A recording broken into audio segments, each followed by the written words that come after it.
හොඳයි ආදරණීය දරුදරියනි අපි මේට ප්‍රථම පාඩම් පරිච්ඡේදයෙන් 11 වන පාඩමේ දේශීය වෙළඳාම හා සම්බන්ධ අනුමාන විභාග ප්‍රශ්න කිහිපයක් සාකච්ඡා කළා. ඒ කියන්නේ දෙවන ප්‍රශ්න පත්‍රයට අදාළව එන්න පුළුවන් වාස්තවික නෙවෙයි ව්‍යුහගත ස්ට්‍රක්චර්ස්. ඒ කියන්නේ රචනා ශෛලී ප්‍රශ්න. ඔබට මතක ඇති මෙතෙක් ව්‍යාපාර අධ්‍යයනයේ ප්‍රශ්න පත්‍ර ඉතිහාසයේ කිසි දවසක අහපු නැති හොඳ ඒ කියන්නේ බොහොම නුදුරු වර්ෂයකදීම යොමුවෙන්න පුළුවන් ප්‍රශ්න කිහිපයක් සාකච්ඡා කරා. පිළිතුරු පත්‍ර සමීක්ෂණයේදී ඔබට ලකුණු ලබා දිය හැකි තාම දුන්නේ නැහැනේ. ලබා දිය හැකි ආකාරය අනුමාන කරමින් ඒ ලකුණු ක්‍රියාපටිපාටියත් මතක් කරමින් අවශ්‍ය පිළිතුරු ධාරිතාවය සහ පිළිතුරු වල ස්වරූපය විශ්ලේෂණය කරමින් හොඳ සාකච්ඡාවක් කළා. අපි අද පාඩම් පරිච්ඡේදයෙන් කතා කරන්න යන්නේ ඒත් දේශීය වෙළඳාම් පාඩම් ඒකකයට අදාළව 2021 සිට 20 දක්වා වර්ෂ 22ක විභාග ප්‍රශ්න තුලින් යොමු වෙච්ච වාස්තවික අභ්‍යාස. එනම් පළවෙනි ප්‍රශ්න පත්‍රයට අදාළ වාස්තවික අභ්‍යාස. මතකයි නේද ඔයගලන්ට? මොනවද මේ වාස්තවික අභ්‍යාස කියලා කියන්නේ? වාස්තවික කියන්නේ නිශ්චිත. නිශ්චිතවම පිළිතුරක් සපයාගත හැකි අර්ථය තමයි වාස්තවික කියන්නේ. වාස්තවික කියන එකේ තේරුම නිශ්චිතවම පිළිතුරක් මතු කරගන්න පුළුවන් කියන අදහස. එහෙනම් නිශ්චිතවම පිළිතුරක් මතු කරගන්න පුළුවන් ආකාරයේ ප්‍රශ්න වලට අපි කියනවා වාස්තවික ගැටලු. නැත්නම් වාස්තවික ප්‍රශ්න අභ්‍යාස කියලා. ඒත් අපේ පේපර් එකේ ඒ කියන්නේ පළවෙනි ප්‍රශ්න පත්‍රයේ තුල කෙටි ප්‍රශ්න පත්‍රයේ තුල වාස්තවික ප්‍රශ්න වර්ග කීයක් ලැබෙනවද? 3ක් ලැබෙනවා. එකක් තමයි බහුවර්ණ ප්‍රශ්න. මොකක්ද ඒ කියන්නේ MCQ. මොකක්ද MCQ කියන එක තේරුම? ගොඩකට මම අහනවා ළමයි ඒත් අමතක කරනවා. මොකක්ද MCQ කියන්නේ?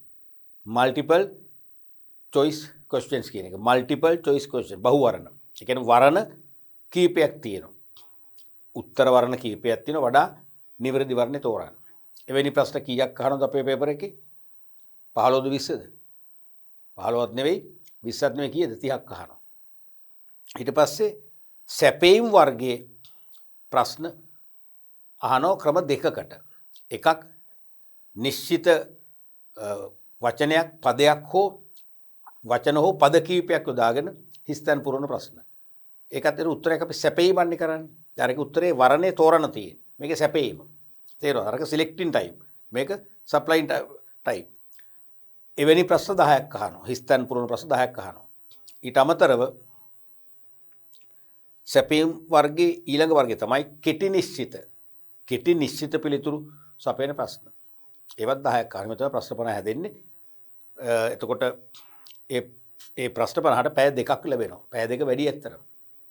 මේක පැය දෙක කියන්නේ හොඳට කාලේ කළමනාකරණය කරලා සමහර අමාරු ගැටලුවක් આવොත් විනාඩි 5ක් සමහරට 8ක් වගේත් ගත කරන්න පුළුවන් ප්‍රශ්නයක් නෑ. ඒ තරම් පුළුවන් අපිට අතපය දිගහැරලා ලියනවා කියන්නේ. අතපය දිගහැරලා ලියන්න පුළුවන් කාලයක් තමයි පැය දෙක කියන්නේ. දැන් මගේ පෞද්ගලික මතය මේකට පැය එකමාරක් දුන්නා වැඩිත් එක්කලා ඇති. එහෙම නැත්නම් පැය දෙක දෙනවනම් මේ වාස්තවික අභ්‍යාස වල කැපැසිටි එක තව වැඩි කරන්න ඕන. දැන් MCQ ප්‍රශ්නයක් ටිකක් අපිට විශ්ලේෂණාත්මකව මේ හදන්න පුළුවන්. නැත්නම් අපි කියන්නේ බහුවර්ණ ප්‍රශ්නයක් පුංචි ප්‍රශ්නයක් නෙවෙයි ලොකු කරලා හදනවා කියලා විශ්ලේෂණාත්මකව දාන්න පුළුවන්. හිස්තැන් පුරවන ගැටලුවක් වුණත් අපිට පුළුවන් හිස්තැන් 4ක් විතර දාන්න. තේරුණාද? ඊට පස්සේ අපි ගත්තොත් කෙටි නිශ්චිත ඒකෙත් අපිට උනන් අයනු ආ කියලා කොටස් දෙකකට කඩන්න පුළුවන්. එහෙම දැම්මොත් පැය දෙක ඇති. මේක පැය දෙක වැඩි. මම චෝදනා කරනව නෙවෙයි මම කියන්නේ ඔබට මේ හිතට නිදහසක් ඉන්න කියන්නේ. නිසා පැය දෙක හොඳට ලියන්න පුළුවන්. වෙලාවක් මදි වුණොත් මදි කරගන්න දෙවන ප්‍රශ්න පත්‍රයට. පැය 3 පේපර් එකට. මේක වැඩිත් එකලදී. තේරෙනවද? එතකොට දැන් මම ඊළඟට මොකද්ද කියන්නේ? දැන් හැමදාම අපිත් එක්ක මේ පාඩම් පරිශීලනය කරන ඇයට දැන් මම කියන්නේ නැකද තේරෙන්න ඕන. මොකද්ද මම දැන් ඊළඟට කියන්නේ යන්නේ? හැමදාමත් වගේ අමතක වුණා නම් දවසක් දෙකක් අමතක වෙන්නේ නැති. නැත්නම් මම හැමදාම මේක මතක් කරනවා මටත් මතක් වෙන ඔටෝමැටිකලි. මොකද්ද? විභාගයේදී දෙවන ප්‍රශ්න පත්‍රේ නම් රචනා ශෛලිය දීර්ඝ පිළිතුරු ලියන ප්‍රශ්න පත්‍රය තුලින් ඔබ ලකුණු 80ට එහා පැත්තේ නෙලා ගන්න. 80 85 90 95 100ම කිට්ටු කරලා නෙලා ගන්න. එවැනි ළමුන්ගෙන් සමහර පිරිසක් පළවෙනි ප්‍රශ්න පත්‍රය ලියද්දි ලකුණු ලබා ගන්න කීයද? 45යි 50යි 55යි උපරිම 60යි. එතකොට ඒ සාමර්ථ්‍යයක් ගන්න බෑනේ. ඔන්න ඕක තමයි තියෙන දුර්වලතාවය. මම ඔක හැමදාම සිහිපත් කරන්නේ. මොකද ලංකා පුරා විසුරුණු වාණිජ්‍ය විෂය ධාරාව හදාරන උසස් පෙළ සිසුන්ගෙන් බහුතරයකගේ මතයක් තියෙනවා BS පේපර් එක ලේසි. ඇකවුන්ටින් අමාරු. ආර්ථික විද්‍යාව අමාරු. එහෙම වෙන්න බෑනේ. එහෙමනම් පහුගිය අවුරුදු 4ක් 5ක් එක දිගට ඒ කියන්නේ තුන්වන ප්‍රතිඵල වාර්තා කළේ මොකද්ද? BS පේපර් එක. හොඳම ප්‍රතිඵල වාර්තා කරේ ගොඩක් වෙලාට ආර්ථික විද්‍යාව එහෙම නැත්නම් ගිණුම් කරන්නේ. එක තේරෙනවා එක දෙක එන්නේ ගිණුම් කරන නිසා ආර්ථික විද්‍යාව. තුන තමයි BS. ලේසි නම් එහෙම වෙන්න බෑනේ. එහෙම කියන්න බෑ. ඒ අපි හිතේ මවාගත දේවල්. කිසිදු විෂයක් ලේසිත් නෑ. හරියට ඉගෙන ගත්තේ නැත්නම් ලේසි නෑ. ඕනෑම විෂයක් හරියට ඉගෙන ගත්තොත් ලේසි. ඇත්ත කතාව ඕකනේ. හරියට අපි විෂය හැදෑරුවේ නැත්නම් කිසිදු විෂයක් ලේසි නෑ අමාරුයි. විෂය ඕනෑම විෂයක් නිසියාකාරව අපි හැදෑරුවා නම් නිවැරදි තාක්ෂණයක් ඔස්සේ අපි හැදෑරුවා නම් ඕනෑම විෂයක් ලේසි. ඒක ඇත්ත කතාව. අනික් අතින් දැන් BS පේපර් BS සිලබස් එක ලේසි කියලා මේ පළවෙනි ප්‍රශ්න පත්‍රේ මෙච්චර අඩු වෙන්නේ කොහොමද? මම උකට හැමදාම හේතු දෙකක් කියනවා. එකක් තමයි සමස්ත විෂය නිර්දේශයම ඔබ සමතුලිත ආකාරයෙන් සමබර ආකාරයෙන් පරිශීලනය කළා නැහැ. ඔබ සමස්ත විෂය නිර්දේශයේ ප්‍රධාන මාතෘකා ඒ වගේම ප්‍රධාන මාතෘකාව සම්බන්ධ ඊළඟ අනුමාතෘකා ටික විතරක් තේරුම් ගත්තා. ඒ අනුමාතෘකාවල එල්ලෙන තවත් උපාංග තියෙනවානේ. ඒ උපාංග වලට ඔබ ප්‍රවේශ වෙලා නැහැ. මොකද වාස්තික පේපර් එකේ ප්‍රශ්න අපි දැක්කම අපිට පේනවා අවුරුදු 3ක බලන්න ඕගොල්ලන්ට පුළුවන් මේක බලන්න. අවුරුදු 3ක කෙටි ප්‍රශ්න පත්‍ර 3 අරන් කම්පයර් කරලා බලන්න. තේරෙනවද? ඒක බැලුවම පේනවා අපි නොහිතන විදියට විෂය නිර්දේශය අපි කියන්නේ සෑම අංශයකින්ම නැත්නම් අපි අපේ භාෂාවෙන් කිව්වොත් ගමේ භාෂාව මොකද? සෑම අහුමුළු වලින්ම ප්‍රශ්න අහනවා. අපි හිතන්නේ නැති විෂය නිර්දේශය ඈත කොන් වලින් ප්‍රශ්න අහනවා. ඒ නිසා අනිවාර්යයෙන්ම සමස්ත විෂය නිර්දේශයම න්‍යායාත්මකව හැදෑරීමේදී සම්පූර්ණයෙන්ම ආවරණය කරගෙන තියෙනවා. එහෙම නැත්නම් අසාර්ථක වෙනවා. ඒක ඔප්පු වෙනවා විශේෂම හිස්තැන්. හිස්තැන් පුරවන ප්‍රශ්න 10න් මේ විෂය හොඳට දන්න අය පවා ඒ සාමාර්ථ ගන්න අය පවා ප්‍රශ්න 10න් උපරිම ලියන්නේ හරියට 4යි. 6ක්ම වැරදි. 6ක්ම වැරදි. ඔක තමයි ඇත්ත කතාව. එහෙම වෙන්න බෑ. තේරෙනවද? ඉතින් ඒ හිස්තැන් පුරවන ප්‍රශ්නේ හරියටම ලියන්න එපා. දැන් 2017 දී අහනවා මෑතදී දකුණු පළාතේ විවෘත කළ ජාත්‍යන්තර ගුවන්තොටුපළේ නම කුමක්ද කියලා. පුංචි ප්‍රශ්නයක්. සමහර පහවසර ශිෂ්‍යතරත් ඔක අහන්න පුළුවන්. අහලා විතර වරහන් ඇතුලේ දානවා නිශ්චිතව ප්‍රදේශය සහ නම දැක්විය යුතුයි කියලා. අන්න නම නම හරියට දැක්ුවේ නැත්නම් හරිද? ඒක පිහිටි ප්‍රදේශයේ ගම හෝ නගරයේ දැක්ුවේ නැත්නම් ඒත් ලකුණු බිඳුවයි. දැන් ඔයගොල්ලෝ දායි සමහරට මොකද්ද මෑතදී විවෘත කළ ජාත්‍යන්තර ගුවන්තොටුපළ මත්තල ජාත්‍යන්තර ගුවන්තොටුපළ. ඔක හරිම සරලයිනේ. හරිම සිම්පල්නේ. දැන් ඔයගොල්ලෝ hina වෙයි. දැන් අයියෝ 2017 ළමට ඔය වගේ ලාමක ප්‍රශ්නත් ඇහුවද ඔක මහා ශිෂ්‍යත්ව ප්‍රශ්නයක්ද කියලා. නමුත් ඔබට උත්තරේ ගන්න පුළුවන්ද හරියට? දැන් ඔබ දිගටම හිටපුවාට දන්නවා මොකද මම ওই ප්‍රශ්නේ කලින් සාකච්ඡා කරා. ප්‍රවාහන පරිදිම සාකච්ඡා කළා. දැන් ඒ නිසා දන්නවා. මම සාකච්ඡා කරන්න පෙර ඔබ හරියට දන්නවද? මත්තල ජාත්‍යන්තර ගුවන්තොටුපළ කිව්වම ලකුණු බිඳුවයි. ඔබ ඇවිල්ලා කියනවා ලිව්වා. අපිට ඒක හරි ලේසි අපි දන්නවා ලිව්වා. නමුත් ලකුණු නැහැ. ඔන්න ඕක තමයි ප්‍රධාන හේතුව මේ වාස්තික පේපර් එක ඔබ අසාර්ථක වෙන්නේ. මොකක්ද අරක නිවැරදි උත්තරේ? මත්තල කිව්වත් කමක් නැහැ, සූර්ය වැව කිව්වත් කමක් නැහැ. දෙකම එකයි. ඕක හරියට දෙල් කඳ නුගේ කොට වගේ. තේරුණාද? පන්නි පිටිය මහරගම වගේ. පැහැදිලිද? මොකද්ද? මත්තල කිව්වත් කමක් නැහැ, සූර්ය වැව කිව්වත් කමක් නැහැ. මොන ජාත්‍යන්තර ගුවන්තොටුපළ? මහින්ද රාජපක්ෂ ජාත්‍යන්තර ගුවන්තොටුපළද නෑ. මහින්ද කෑල්ල නෑ මතක තියාගන්න. ගොඩක් වෙලාවට අපිට ලියවෙනවා මහින්ද රාජපක්ෂ කියලා නෑ. රාජපක්ෂ ජාත්‍යන්තර ගුවන්තොටුපළ තමයි හරිම උත්තරේ. ඒකම අහනවා ඊට අමතරව ලංකාවේ මගී ප්‍රවාහනයට ක්‍රියාත්මක වන ප්‍රධාන ජාත්‍යන්තර ගුවන්තොටුපළ. ඒකෙත් ප්‍රදේශයේ නම ලියනවා. නම අහනවා. ප්‍රදේශයේ කටුනායක. එක්ක කොළඹ කිව්වොත් ගැටලුවක් නැහැ ලකුණු දුන්නා. කටුනායක මොන ජාත්‍යන්තරද? බණ්ඩාරනායක. සිරිමා බණ්ඩාරනායක නෙවෙයි. සිරිමාව කාලේ මොකට නම් තිබුවේ? සිරිමා නැහැ බණ්ඩාරනායක ජාත්‍යන්තර ගුවන්තොටුපළ. හරිද? එක්ක කටුනායක බණ්ඩාරනායක ජාත්‍යන්තර ගුවන්තොටුපළ. එක්ක කොළඹ බණ්ඩාරනායක ජාත්‍යන්තර ගුවන්තොටුපළ. ඉතින් ඔබෙන් කොළඹ හැලෙන්න පුළුවන්. තේරුණාද? බණ්ඩාරනායක හැලෙන්න පුළුවන්. එක්ක කටුනායක නැතුව නිකම්ම දානවා බණ්ඩාරනායක ජාත්‍යන්තර ගුවන්තොටුපළ ලකුණු බිඳුව. ඒ එක්ක කොළඹ ඕන එක්ක කටුනායක ඕන. එහෙම නැත්නම් කොළඹ හෝ කටුනායක තියෙනවා. බණ්ඩාරනායක නැහැ. ඒත් ලකුණු බිඳුවයි. එක්ක කොළඹ හෝ කටුනායකක් තියෙනවා. බණ්ඩාරනායකක් තියෙනවා. ජාත්‍යන්තර වචනේ නැහැ. ලකුණු බිඳුවයි. දැන් පේනවද මේක මහා ලොකු අරුමයක් නෙමෙයි මම මේ කියන්නේ. මේ ප්‍රශ්නවල තියෙන සරල බව සහ සූක්ෂම බව. සරල බවයි සූක්ෂම බවයි මිශ්‍ර වෙලා තියෙන. හයිබ්‍රිඩ් වෙලා තියෙන. මේ සරල බව සහ සූක්ෂම භාවයට ඔබ වටිනාකමක් දෙන්නේ. ඔබ නොසලකා හරිනවා. මේ ප්‍රතිඵලයේ ඔබෙන් සම්පූර්ණ නිවැරදි පිළිතුර එළියට එන්නේ නැහැ. ඒක තමයි මෙන්න මේ පේපර් එක ඔබ අසාර්ථක වෙන්නේ. ඒ නිසා මම මේ වාස්තික පේපර් එක සාකච්ඡා කරද්දී මම කියන්නේ ඔබ න්‍යාය කොටස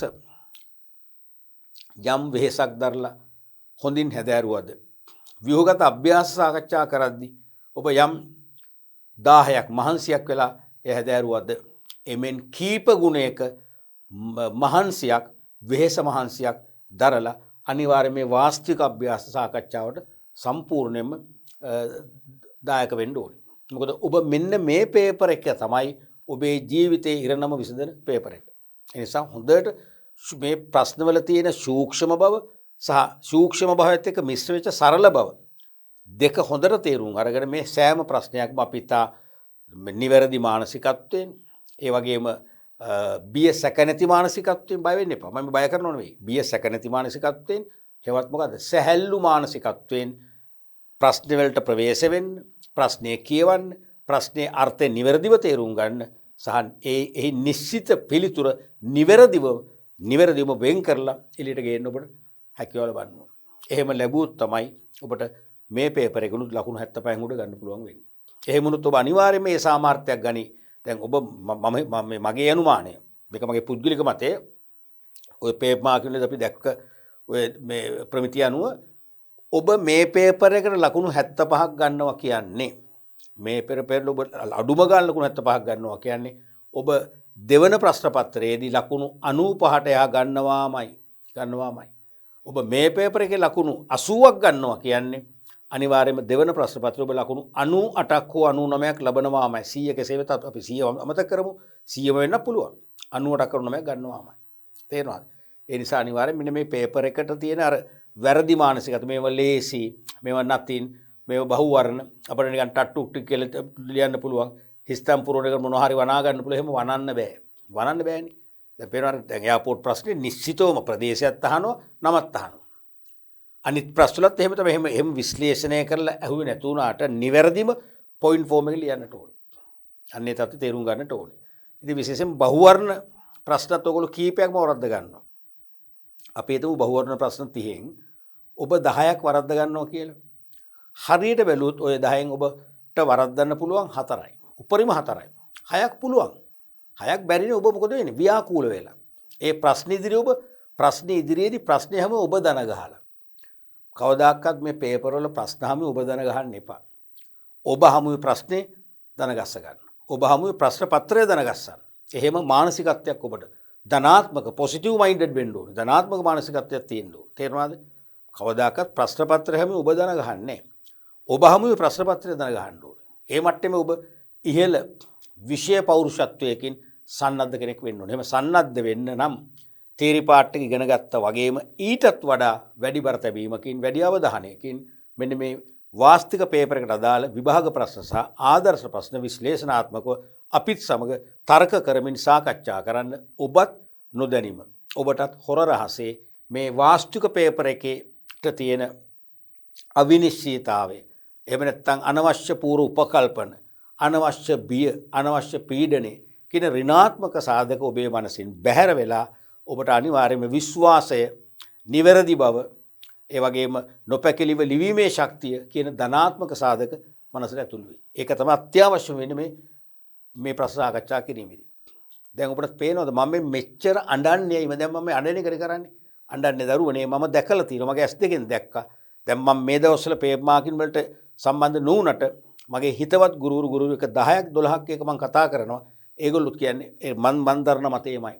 අසාර්ථක වෙන්නේ මේ පේපර් එකේ. ඒ නිසා මම මෙච්චර වෙහෙසෙන්නේ මේ පේපර් එකට. නැත්නම් මේ පේපර් එකේ මේ ප්‍රශ්න රටා තුනයිනේ. එකක් සිලෙක්ටින් ටයිම්, ඒ කියන්නේ වර්ණ පහකින් හරි එක තෝරන්න. අනික සප්ලයි ටයිප් එකේ ප්‍රභේද දෙකයි. හිස්තන් පුරවන එකයි, කෙටි නිශ්චිත එකයි. ඉතින් ඔන්න ඔය ප්‍රශ්න අපි විග්‍රහ කරද්දි මම එක එක ප්‍රශ්න, මොකද මේ දැන් බහුවර්ණ ප්‍රශ්න 30 හිතන්නකෝ දරුවනේ. ඔය 30ට අපිට එක ක්‍රමවේදයක් කියන්න බෑ. පළවෙනි බහුවර්ණ ප්‍රශ්නය තේරුම් ගත්ත ක්‍රමයේ නෙවෙයි දෙවෙනි ක්‍රමයේ එකේ තියෙන. ඒක වෙනස්. ආකාර වෙනස්. අන්නේ විවිධ ආකාරයන්ගෙන් මේ බහුවර්ණ ප්‍රශ්න වලට අපි නිවැරදිව ප්‍රවේශ වෙන්නේ කොහොමද? නිවැරදිව පිළිතුර තෝරගන්නේ කොහොමද කියලා ඔබ හොඳ අවබෝධයක් ගන්නට ඕන. අමාරු නෑ කිසිම නෑ. එකම දේ ඔබ අවංකව කැපවීමෙන් මේ අපේ මේ ඩීප් এডুকেෂන් පාඨමාලා පැයද පැයකමාර දුපරිම කරන පැයකමාරයිනේ. පැය හරි එකමාර ඉවසීමෙන් ඕනෑකමෙන් සියලු කැපකිරීම කළ විශ්වාසයෙන් අපි මං වග කියනවා. මගේ විෂයට මං වග කියනවා. මගේ ඩීප් এডুকেෂන් පාඨමාලාව ඔබ සම්පූර්ණයෙන් පරිශීලනය කළ ඔබට විභාගෙට ඒකක් ගන්න බැරි වුණා. අපරාධ කියලා ඔබ හිතනවා නම් මං ඔබ ඉල්ලන වන්දියක් ගෙවනවා. මට ඒ තරම් විශ්වාසයි. අනිත් ගුරුතුත් එහෙම තමයි. තේරෙනවද? මේ ලොකු කැපකිරීමක් කරනවා. ඒ නිසා මම කියන්නේ මේක හරියට කරන්න. කරොත් ඔබට කිසි ගැටලුවක් නැහැ. අර දෙවෙනි ප්‍රශ්න පත්‍රයේ ලකුණු 90යි මේකේ ලකුණු 45යි කියන අසමානතාවය අනිවාර්යයෙන්ම කවදාකවත් ඔබට විඳ ගන්න වෙන්නේ නැහැ. විඳ ගන්න වෙන්නේ නැහැ. තේරුණාද? රයිට්. අපි බලමු මුලින්ම මේක දන්නවනේ හැමදාම උඩින් ගහලා තියෙනවා. නිවැරදි පිළිතුර තෝරා එහි අංකයේ ප්‍රශ්න ඉදිරින් නැති තිත්තරපත ලියන්න.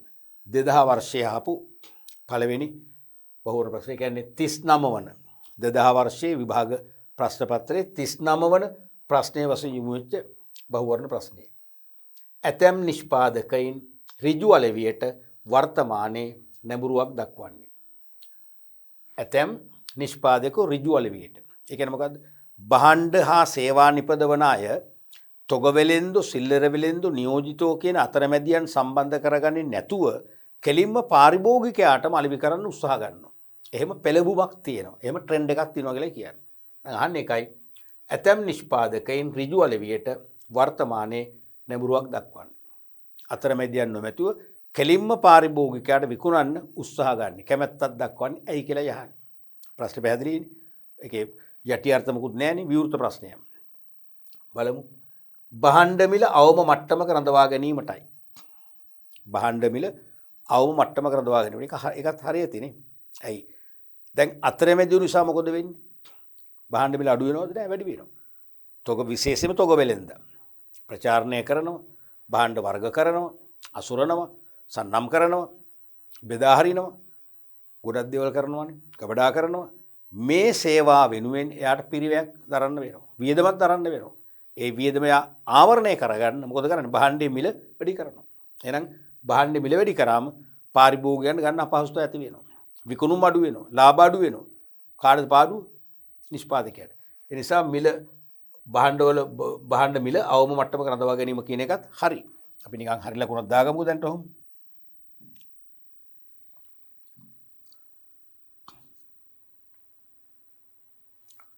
හරි. සුප්‍රිවෙලන්ස් සැල් ක්‍රම ජනප්‍රිය වී තිබීමයි. සුප්‍රිවෙලන්ස් සැල් ක්‍රම ජනප්‍රිය වී තිබීම නිසා තමයි සිල්ලර නිෂ්පාදකයෝ තමන්ගේ භාණ්ඩ සිල්ලර හෝ තොගවෙලදුන් අතරපත් නොකර කෙලින්ම විකුණන්න උත්සාහ කරන්නේ. ඒක ඇත්තක් තියනවද? නෑනේ. ඒකේ ගැළපීමක් නැහැ. ඒක සම්බන්ධයක් නැහැනේ. ඒක අපි වැරදි පැහැදිලිවමු. සිල්ලර වෙලෙන්දා වඩා බලවත් වී සිටීමයි. නැහැ. සිල්ලර වෙලෙන්දා බලවත් නම් ඉතින් කොහොමත් පාරිභෝගික නිෂ්පාදකයා ඉදිරිපත් කරත් ගන්න නැහැනේ. ඒක බොරුනේ. සිල්ලර වෙලෙන්දා බලවත් නම් නිෂ්පාදකයා ඒ බව දැන කෙලින්ම සිල්ලර වෙලෙන්දා උඩින් ගිහිල්ලා විකුණන්න උත්සාහ කරන්නේ නැහැ. ඒතර පාරිභෝගිකයා නම් නිෂ්පාදකව ප්‍රතික්ෂේප කරනවා. එහෙනම් ඒක පිළිගන්නත් බෑ. පැහැදිලි නේද? ඊළඟට නිෂ්පාදකයා තොග වෙළඳ කටයුතු වල නිරත වීමට කැමැත්ත දැක්වීම. ඔව් එහෙම එකකුත් තියෙනවා. දැන් වර්තමානයේ නිෂ්පාදකයෝ බොහෝ විට තමන් ළඟ ඉන්න තොග වෙළඳුන් මග හරින එක්ක බැහැර කරන ප්‍රවණතාවයක් තියෙනවා. වර්තමානයේ නිෂ්පාදකයන් අතර තියෙන ට්‍රෙන්ඩ් එකක් ප්‍රවණතාව මොකද්ද? තොග වෙළඳු ඉවත් කරන, බැහැර කරන, මග හරින ප්‍රවණතාවයක් තියෙනවා. ඒ කියන්නේ තමන්ම තොග වෙළඳාම කරන්න. නිෂ්පාදකයා එක් අතකින් නිෂ්පාදකයාගේ භූමිකාව, තවත් අතින් තොග වෙළඳගේ භූමිකාව, තවත් පිටක සිල්ලර වෙළඳගේ භූමිකාවත් රඟ දක්වන්න ක්‍රියාත්මක වෙනවා වර්තමාන නිෂ්පාදකයා. ඒකෙත් ඇත්තක් තියෙනවා. ඒක 100%ක්ම පිළිගන්න බෑ හැබැයි. තේරුණාද? නිෂ්පාදකයා තොග වෙළඳ කටයුතු තුළ නිරත වීමට කැමැත්ත දැක්වීම. ඒක හරි. නමුත් සෑම අවස්ථාවකම නිෂ්පාදකයාට තොග වෙළඳාමේ නියුක්ත වෙන්න හැකියාවක් නැහැ. නිසා ඒක අපි ක්වෙස්චන් මාක් එකක් තුමුක ඒ කියන්නේ 50-50. වෙන උත්තරයක් නැත්නම් මේක උත්තරේ සිලෙක්ට් කරන්නත් පුළුවන්. ඒ කියන්නේ සාපේක්ෂව වඩා හොඳම පිළිතුර නොමැති නම් මේක බාර ගන්න පුළුවන්. නැත්නම් බාර ගන්න බෑ. අපි හිත ක්වෙස්චන් මාක් එකක් දැම්මා. පාරිභෝගික සංවිධාන තොග වෙළඳාට එරෙහිව කටයුතු කිරීම කිසිම ආදාළත්වයක් නැහැ. පාරිභෝගිකයන් විසින් පිහිටුවගත්ත එයාලගේ ස්වේච්ඡා සංවිධාන තොග වෙළඳුන්ට එරෙහිව කටයුතු කරා කියලා නිෂ්පාදකයා කෙලින්ම කරන්න උත්සාහ කරන්නේ නැහැ. නේද? සිල්ලර වෙළඳ ඉන්නවනේ. සිල්ලර වෙළඳට දීලා සිල්ලර වෙළඳ ලව්ව විකුණ ගන්න පුළුවන්. ඒක කොහෙත්ම පිළිගන්න බෑ. මොකද හිතෙන්නේ? උත්තර තුනක්ම වැරදි. එකක් දෙපැත්තරම තියෙනවා. අපි දැම්ම ක්වෙස්චන් මාක් එකක් හරි. උත්තරේ මොකක්ද? මේක තමයි හරි. භාණ්ඩ මිල අවම මට්ටමකට රඳව ගන්න. මොකද අතරමැදියන් නිසා සිදුවන ලොකුම අවාසිය අපේ භාණ්ඩ මිල අනපේක්ෂිතව, කියන්නේ සාමාන්‍ය වෙළඳපොළ මිල රේඛාව අභිබව යනවා.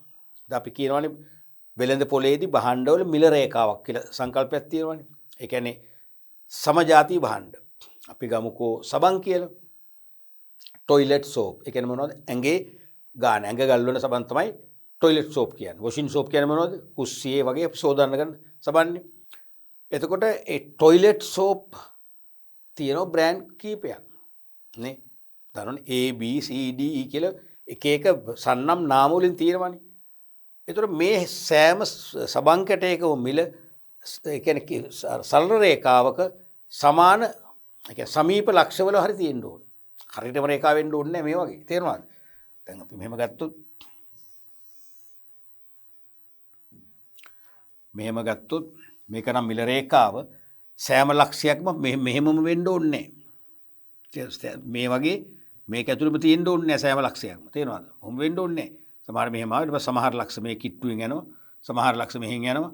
සමහර අය මෙතනින් යනවා. සමහර අය මෙතනින් යනවා. ඔහොම ඔය වගේ තේරෙනවද? ඔහොම යනවා. ආයි මේකෙම ඉන්නවා.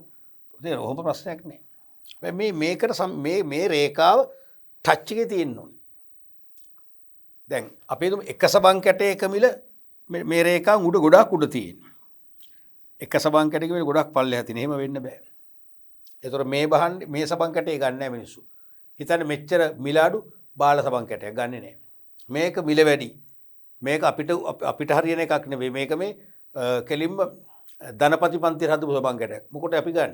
අපි මේක අරගෙන සල්ලි නාස්ති කරගන්න ඕනේ නැහැ. ගන්නෙ නැහැ. ඒ නිසා මෙන්න මේ මිල රේඛාව, ඒ කියන්නේ එක සබන් නම් සෙසු සමජාතීය තරංගකාරී සබන් වල මිලම වෙන්න ඕන අපේ මිල. තේරෙනවද? එක්ක ඊට ආසන්න මිලක් වෙන්න ඕන. ඒ මිල අපි හිතමු රුපියල් 70ක් කියලා. 70ක් නම් මේ අතරමැදියන් නිසා මොකද වෙන්නේ? අතරමැදියෝ දාගෙන ඒගොල්ලන්ගේ අපි සේවා ගත්තම ඒගොල්ලෝ සපේන සේවාව වෙනුවෙන් මොකද වෙන්නේ? අපේ භාණ්ඩ මිලට ඒගොල්ලෝ තව ප්‍රමාණයක් එකතු කරනවා. ඇයි? ඒ අපිට නිෂ්පාදකයාට අමතර සේවා සැලසීමේදී වැයවන වියදම ආවරණය කරන්න එයා භාණ්ඩේ මිල වැඩි කරනවා. මිල වැඩි කරාම මොකද වෙන්නේ?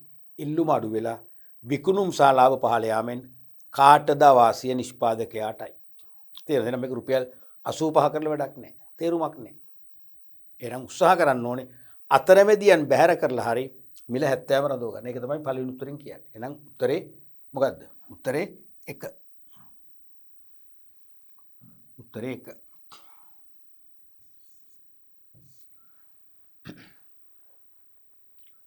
ඊළඟ ප්‍රශ්නේ බලමු. දැන් දැක්කද විශ්ලේෂණය කරන විදිය? දැන් මේක මට තප්පර 5න් ඔයගලන්ට කියලා දෙන්න පුළුවන්. නමුත් තේරුමක් නැහැ. තප්පර 5න් කියලා දුන්නා පස්සේ මොකද වෙන්නේ? ඔබ හිතන්නේ අර BS පේපර් එක ලේසි. MCQ උත්තර 5 තියෙනවා ලේසි. අපේ එක ටට්ටු ටික කියලා තෝරගන්න පුළුවන්. ඒ මානසිකත්වයෙන්ම ඔබ මේක අහගෙන ඉන්නේ. නෑ ඊටට පෙන්වන්න මේ මේ ප්‍රශ්න ලේසි තමයි. ලේසි වුණාට සරලයි සූක්ෂමයි. ඒ සූක්ෂමතාවය ප්‍රශ්නය තුලක් තියෙන සූක්ෂම බව, උත්තර තුලක් තියෙන සූක්ෂම බව. එහෙනම් ප්‍රශ්නය මෙන්ම පිළිතුරු තුල තියෙන සූක්ෂමතාවය අපි හරියට විනිවිද භාවයෙන් යුතුව දකින්න ඕනේ. තාර්කිකව දකින්න. ඒකයි මම මේ තර්ක කරන්නේ. හරිද? මේ වගේ ඔබ හරියට කරනවා නම් මේ වගේ ප්‍රශ්න 10ක් 15ක් 20ක් ඔබ තර්ක කරලා විශ්ලේෂණය කරලා මේකේ විනිවිද භාවය දැක්කම ඔබට නැවත වරදින්නේ. අපිට ඔබට වඩා සාර්ථකව ප්‍රශ්නයකට ප්‍රවේශ වෙන්න, ප්‍රශ්නේ ඇතුළාන්තය දකින්න, ඒකට නිවැරදි පිළිතුරු ගොනු කරන්න පුළුවන්. ඒ අපිට තියෙන අත්දැකීම ඔබට මම හිතනවා පැයකින් දෙකකින් ගන්න පුළුවන්. මේක මේ මහා කජ්ජක් නෙවෙයි. තේරෙනවද? එකම දේ මේ වගේ හොඳ විශ්ලේෂණයක දෙන්නට ඕන. රයිට්. දෙවෙනි ප්‍රශ්න වශයෙන් එය අහන්නේ 2000 විභාග ප්‍රශ්නයමයි.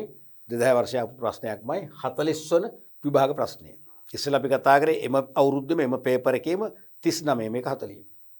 සිල්ලර වෙළඳාම තොග වෙළඳාමෙන් වෙන් කර දක්වන ප්‍රධානම සාධකයේ වනුයි.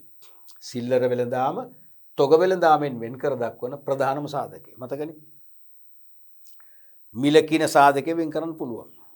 සිල්ලර වෙළඳාමේදී මිල වැඩි, තොග වෙළඳාමේදී මිල අඩුයි. විකුණන තොග ඒකක ප්‍රමාණය ගත්තොත් සාපේක්ෂව වැඩි ඒකක ප්‍රමාණයක් විකිණෙන්නේ තොගවල, අඩු ඒකක ප්‍රමාණයක් සිල්ලරවල. තේරුණාද?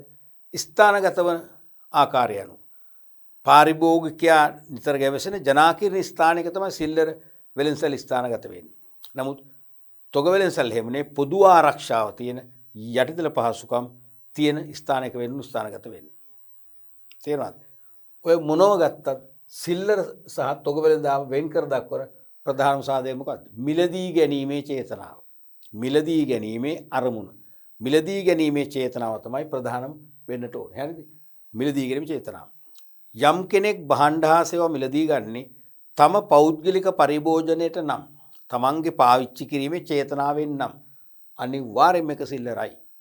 යම් කෙනෙක් එක භාණ්ඩයක් වේවා, භාණ්ඩ 100ක් වේවා, 50ක් වේවා නැත්නම් එකක් වේවා මිලදී ගන්නේ තමන්ගේ පාවිච්චියට නෙවෙයි, කාට හරි නැවත විකිණීමේ අරමුණෙන් නම් කිසිදු වාදයක් නැහැ. ඒක සදාතනිකවම තොග වෙළඳාම. ඕක තමයි ප්‍රධානම සාධකය මතක තියාගන්න. තේරෙනවද? ඕකටම එහෙනම් උත්තරේ මේකනේ. භාණ්ඩ ප්‍රමාණය, භාණ්ඩයේ මිල, යොදා ඇති ප්‍රාග්ධනය, ටිකයිද ගොඩයිද කියන එක, වට්ටම් ප්‍රමාණය, සිල්ලර වෙළඳාමේදී වට්ටම් අඩුවෙන් දෙන්නේ, තොග වෙළඳාමේදී වැඩියෙන් දෙනවා. ඒ ඔක්කොම වෙනස්කම් තමයි ප්‍රධාන වෙන්නේ ඒකනේ. ප්‍රධාන වෙනස මොකද්ද? හතරවෙනි පිළිතුර. ප්‍රධාන වෙන්නේ හතරවෙනි පිළිතුර. මිලට ගැනීමේ චේතනාව. මිලට ගැනීමේ චේතනාව. නැත්නම් මිලට ගැනීමේ අරමුණ. ඒක තේරුම මිලදී ගන්න පෞද්ගලික පරිභෝජන චේතනාවෙන් නම් ඒක සිල්ලර වෙළඳාම. අනිත් පැත්තෙන් විකුණන්නේ පුද්ගල පරිභෝජනයේ සඳහා නම් ඒක සිල්ලර. ඒ පැත්තෙන් කියන්න පුළුවන්. මිලට ගන්නේ නැවත විකිණීමේ චේතනාවෙන් නම් ඒක තොග. එහෙමනම් මේකම තව ඉදිරියට තියෙන්න පුළුවන් කොහොමද? තිබුණා. අතීතේ විභාගයට MCQ ප්‍රශ්න ඇහුවා. මම හිතන ඉස්සරහට තව ප්‍රශ්නයක් අපිට ඇති ඒ වගේ. එහෙම නැත්තම් මොකද්ද? ගැනුම් කරුවනෝ. ගැනුම් කරු කවුද කියන එක මත. මිලදී ගැනීම චේතනාව කිව්වත් හරි, ගැනුම් කරු කිව්වත් හරි. ගැනුම් කරු. ගැනුම් කරු. නැත්තම් කවුද කියන එක. කවුද? කවුද? කවුද ඔබ? කවුද ඔබ? ගැනුම් කරු කිව්වත් හරි. ඒ හේතුව මිලදී ගන්නේ පාරිභෝගිකයෙක් නම්. නැත්නම් ගැනුම් කරුවා පාරිභෝගිකයෙක් නම්. පාරිභෝගික මිලදී ගන්නේ ඇයි දරුවනේ? එයාලගේ පාවිච්චියට. එනගේ සිල්ලර. මිලදී ගන්න ගැනුම් කරු විකුණුම් කරුවෙක් නම්. මිලදී ගන්න ගැනුම් කරුවා වෙලෙන්දෙක් නම්. ඇයි එයා ගන්නේ? නැවත විකුණන්න. එහෙමනම් තොග. එහෙනම් ගැනුම් කරු කිව්වත් හරි, මිලදී ගැනීම චේතනාව කිව්වත් හරි. එහෙනම් පිළිතුර අනිවාර්යයෙන්ම කීයද? හතරවෙනි එක.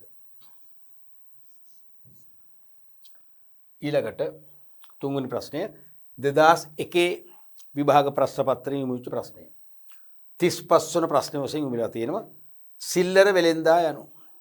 සිල්ලර වෙලෙන්දා යනු. භාණ්ඩ හා සේවා නිෂ්පාදනය කරන්නාය. සම්පූර්ණයෙන්ම සත්‍යද අසත්‍යද? අසත්‍යයි. භාණ්ඩ හා සේවා නිෂ්පාදනය කරන්න නිෂ්පාදකයන් ඒක සම්පූර්ණයෙන්ම වැරදි. භාණ්ඩ හා සේවා බෙදා හරින්නාය. මොකද කියන්නේ? භාණ්ඩ හා සේවා බෙදා හරින්නේ කොහොම? ඒක තරමක් දුරට ගන්න පුළුවන්. නමුත් වැඩි දුරට අපට ගන්න බෑ. මොකද බෙදා හරින්න ගොඩක් වෙලාට කවුද? තොග වෙලෙන්දෙක් නම් තොග වෙලෙන්දනේ තොග වෙලෙන්දගේ මූලික කාර්ය බෙදහැරීම. තේරුණානේ? නමුත් සිල්ලර වෙලෙන්දට ඒක අපිට CSC දාන්න බෑ. ඒක වැරදි. ඊළඟට ප්‍රාථමික කර්මාන්තයේ නියුක්ත වූවෙකි වැරදි. ප්‍රාථමික වේවා ද්විතීයික වේවා කර්මාන්තයක නම් එයා නිෂ්පාදකයෙක්. පැහැදිලිවම ඒකත් වැරදි. භාණ්ඩ සේවා අතරමැදියෙකුට විකුණන්නේ. අතරමැදියෙකුට විකුණන්නේ නම් ඒ කවුද? නිෂ්පාදකයෙක්. අතරමැදියන්ට විකුණන්නේ පාරිභෝගික විකිණීම සඳහානේ. එහෙනම් එයත් නිෂ්පාදකයෙක්. ඒකත් වැරදි. පිළිතුර බලන දෙයක් නැහැ නම් පහ. නමුත් බලමුනේ නිෂ්පාදිත මිලටගෙන අවසාන පාරිභෝගිකයාට විකුණන්න.